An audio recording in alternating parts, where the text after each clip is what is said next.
Olá, meu nome é Ney Oliveira da Costa e hoje eu apresento o artigo em coautoria com o professor Dr. Jairo Carvalho Guimarães, ambos somos da UFPI. O título a Universidade Federal do Piauí. O título do meu trabalho é Gestão Pública no Amapá, uma análise sobre o processo de valorização dos servidores estaduais, servidores públicos estaduais. O contexto desse trabalho faz parte de uma pesquisa de doutoramento, que está em andamento.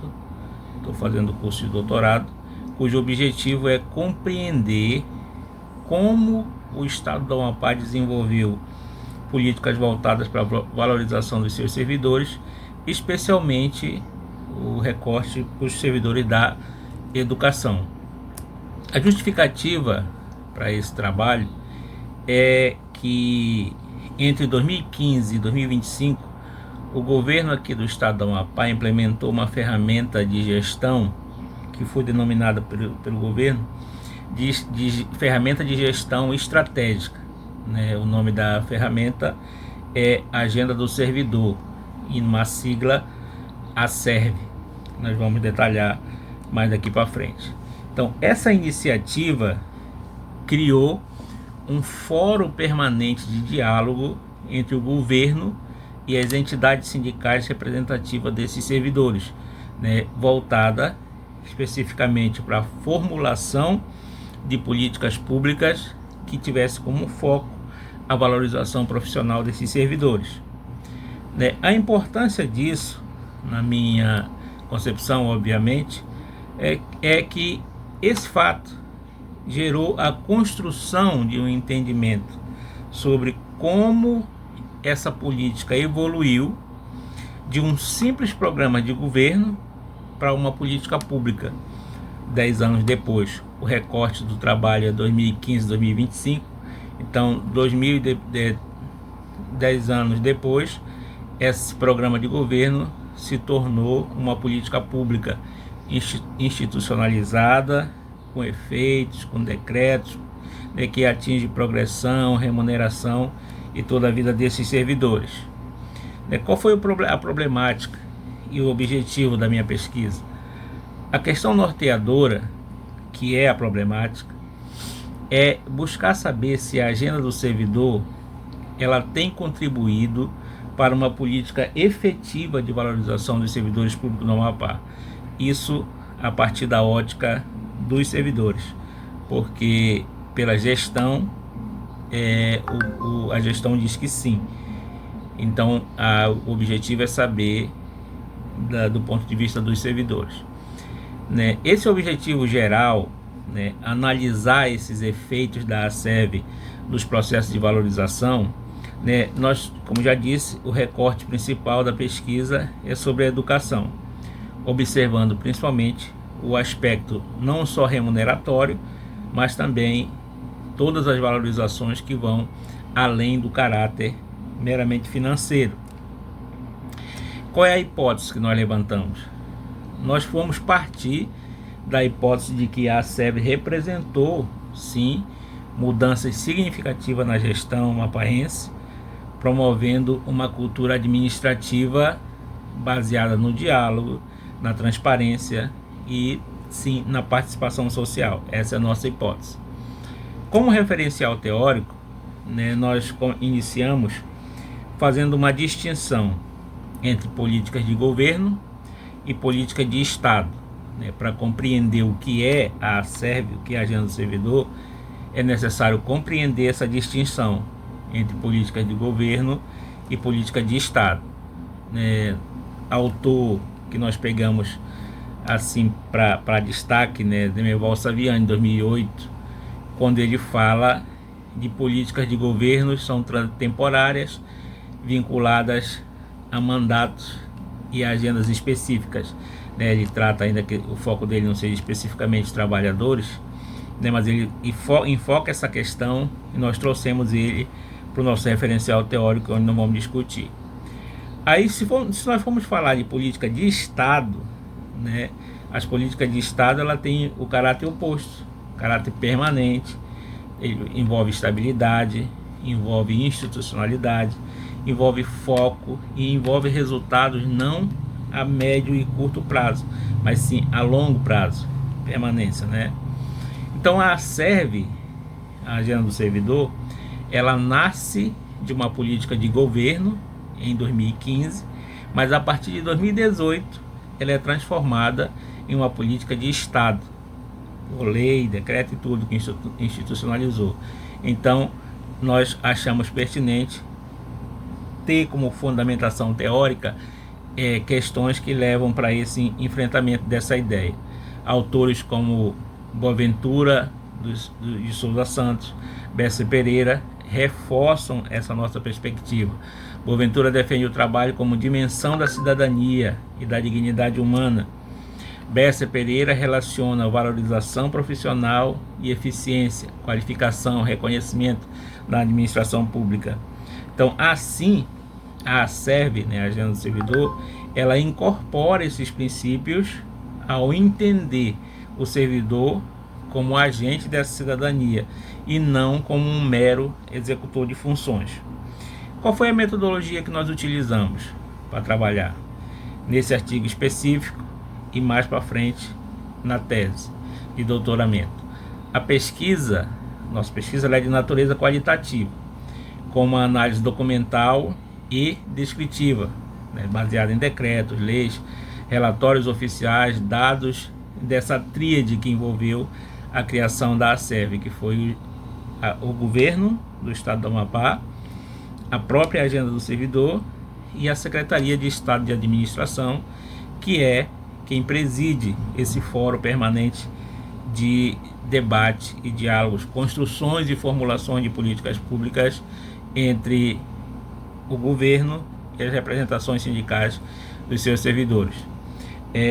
Nessa análise prévia que nós já fizemos para a construção desse artigo e o pontapé inicial da nossa tese, né, foram examinados mais de 800 documentos oficiais, como eu disse, da parte governamental.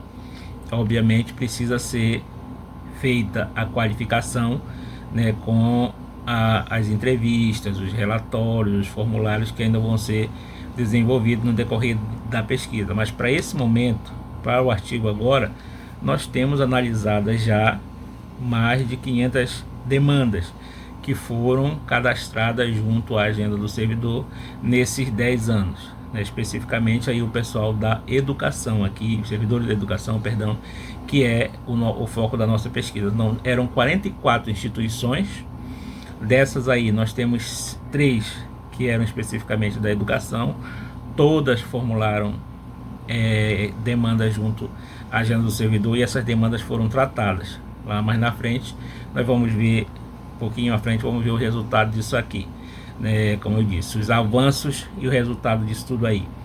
Os resultados demonstram avanços expressivos, né, que precisam ser aprofundados em análise.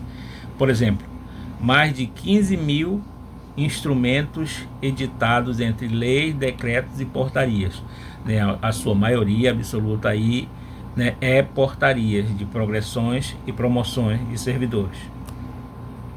Mais de 13 mil progressões concedidas nesse período.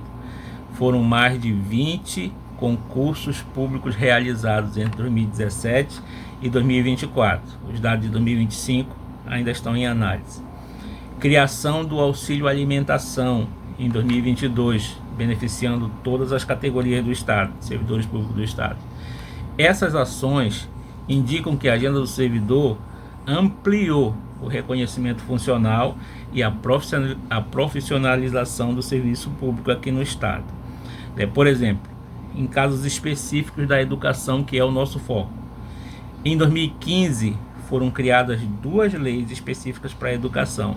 Foi instituída a regência de classe dos servidores e uma outra gratificação para quem não estava em sala de aula no percentual de 15%. O aumento, e quando foi em 2018, em consenso com os servidores, essas gratificações elas foram incorporadas aos vencimentos base desses servidores. Mas antes de serem incorporadas, elas foram majoradas de 15% para 20% e depois foram incorporadas. Também tivemos realinhamento salarial, correção salarial e reajuste lineares nos anos de 2017, 2018, 2022 e 2024.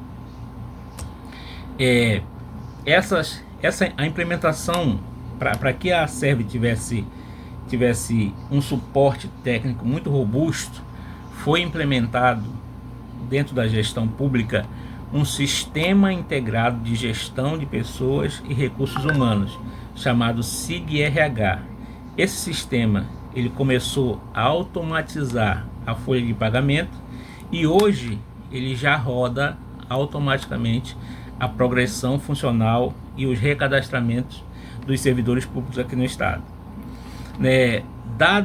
Esses dados revelam que houve uma construção de uma política contínua, não foi uma política mais de governo, uma política de estado, para objetivando a valorização dos servidores.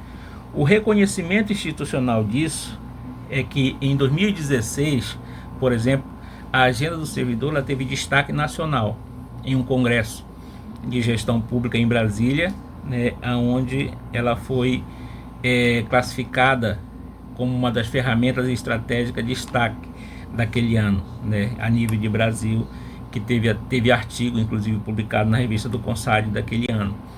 Então a nossa síntese conclusiva, por assim dizer, para esse fenômeno, para essa ferramenta, é que a agenda do servidor ela consolidou-se sim como uma política pública de Estado. Por quê?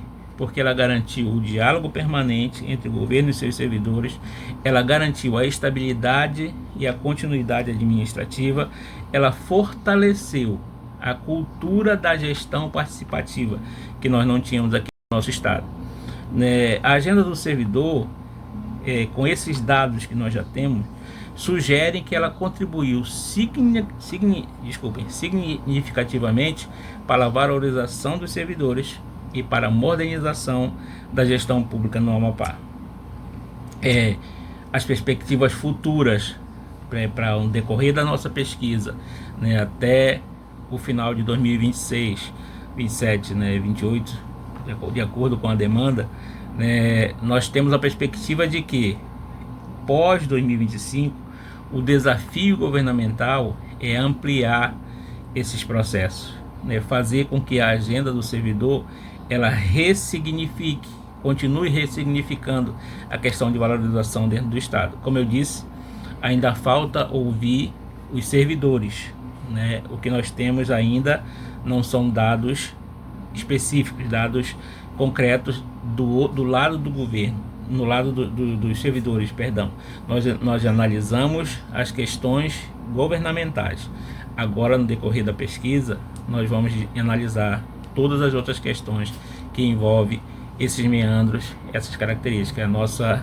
A nossa expectativa é que consigamos comprovar que a agenda do servidor foi sim uma ferramenta de gestão estratégica para a administração pública que visou valorizar os servidores públicos do estado do Amapá como uma política pública, como um fórum permanente de discussão e formulação dessas políticas públicas que tornaram a vida dos servidores algo mais satisfativo, tanto para o lado do governo quanto para o lado dos servidores, através das cartas de serviços que eles entregam para os nossos maiores beneficiários, que são a população que fazem uso do serviço público aqui. Muito obrigado.